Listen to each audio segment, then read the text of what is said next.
Après avoir été l'un des précurseurs dans le monde des montres connectées, mais aussi avoir tâtonné pour trouver la bonne formule, Samsung a décidé de tout remettre à plat. Le résultat est la Galaxy Gear S2. Fini les grosses montres carrées loin des standards de l'horlogerie, avec la Gear S2, le coréen propose un écran circulaire dans un boîtier aux dimensions contenues. L'écran offre une lisibilité sans faille, même en extérieur. Il est logé dans un boîtier étanche à l'eau et à la poussière de seulement 42 grammes, compatible avec n'importe quel bracelet standard de 18 mm.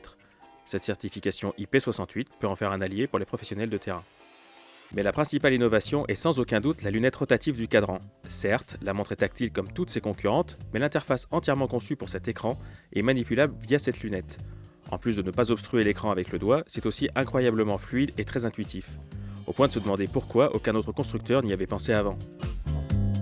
Toutefois, une smartwatch, c'est surtout un écran déporté lié au smartphone de l'utilisateur.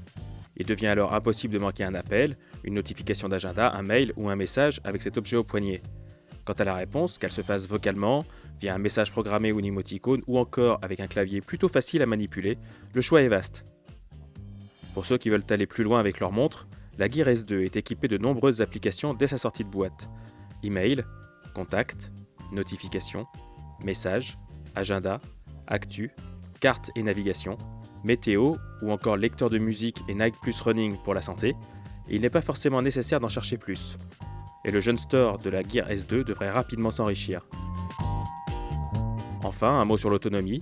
La montre se recharge via un socle à induction et les 2h30 nécessaires pour une charge complète lui offrent 2 jours d'utilisation. C'est un score certes encore faible, mais toutefois supérieur à la plupart de ses rivales.